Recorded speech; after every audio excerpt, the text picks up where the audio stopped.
Another great interview segment from the Racing Insiders Show. Welcome back to the Racing Insiders. I'm Bill Wood in Los Angeles. We're going to talk to Jim Liaw, co-founder of Formula Drift. He's here in Southern California with me. 10 years, they've had a great series, expanded all over the world, and a new champion this year. Jim, welcome. And this champion, Michael Essa, is kind of important for the series because he's a privateer who's managed to reach the top step of the podium. Thanks, Bill. Good talking to you. Yeah, it was a significant year. I mean, not only are we concluding our 10th season, which is a small feat in itself, but we were able to crown a new champion, which is always good to stay diverse. Michael Essa in his BMW M3 won the championship. And, it's a good story because Michael came kind of from this structure, this ladder system that we've been trying to formulate and create over the past, really about the past 6 years. Figuring out how to get new and up-and-coming drivers into the sport, how to push them through the ranks. He came out of one of our, what we call our Pro-Am affiliates, similar to a SCCA regional division. He came through that. He got his license. He came and he drove in the series for 4 seasons. Slowly did better and better. And, this happened to be his year. So he was technically the first to have gotten his license through our Pro-Am system and thus, elevating to win the championship. Jim, we've talked so much. You're doing the interview for me. That was one of the ladder series, is one of the major things that you announced this week at SEMA. I thought that was a major step for Formula Drift.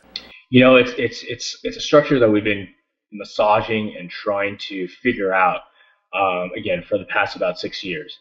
We've gone from everything from in the very beginning of the championship in the series, where it was kind of open game. Anybody that had a car that passed tech could come and drive. There wasn't a differentiation in terms of your skill level, in terms of your accomplishment.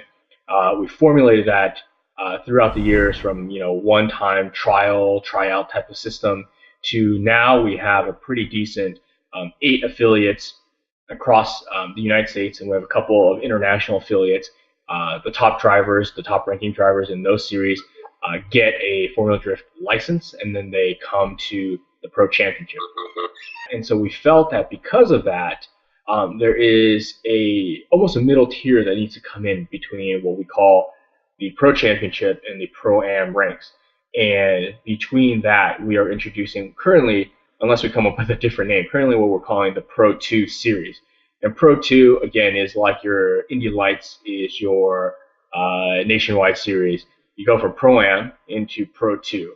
You live in Pro 2 until you get your ranking up. And the top drivers in Pro 2 then become or get a pro license. And finally, this week, you announced a global expansion. Also, you and Ryan Sage, your partner, you guys could take over the world in Formula Drift. You announced some global expansion? Yeah, I wouldn't say taking over the world, maybe taking over the drifting world. We've been doing a lot of one-off events over the last, 10 years. We've been doing demonstrations in Panama and at Champ Car and IndyCar events, and we've done exhibition matches in Abu Dhabi at the Yas Marina Formula One track, and to Doha, Qatar, and we've been to all these places. But the most significant is our partnership 6 years ago with a group of guys in Singapore, and we formed the Formula Drift Asia Championship. What that's laid out is the foundation for a Formula Drift World Championship, where you are competing and traveling from multiple events, earning points just like you would a regular Pro Championship. And hopefully by the end of the 2015 season, we will be able to crown the first Formula Drift World Champion. And so we're announcing it now, and we're not doing it in 14, but we're laying the groundwork, and we'll be slowly introducing the format of the World Championship Series, and in hopes that in 2015 we will be able to launch and operate a multiple event Formula Drift World Championship Series. Jim Liaw, co-founder of Formula Drift. It's great to hear this news expansion. A lot of series are merging, contracting, getting smaller, going away. Formula Drift is expanding. Congratulations, Jim. Thanks, Bill. The Racing Insiders on MAV TV every Thursday at 2 and 5 o'clock Eastern, and again on Saturdays at 12:30 midday. It's the season of giving. So before we go to our next segment, let's talk about your investment in us and our investment in you, how we give to each other through the Racing Insiders. Go to our Indiegogo page, our crowdfunding page, and you'll get a chance to participate in gifts from our marketing partners, including GoPro cameras, fan experiences at the Tudor United Sports Car Championship, and the Pirelli World Challenge. This is with the Mazda Owners Group, iRacing memberships, and gifts from TrackMate. There's many more there. So go to theracinginsiders.com/Indiegogo. Participate in an investment in your favorite sports car racing show.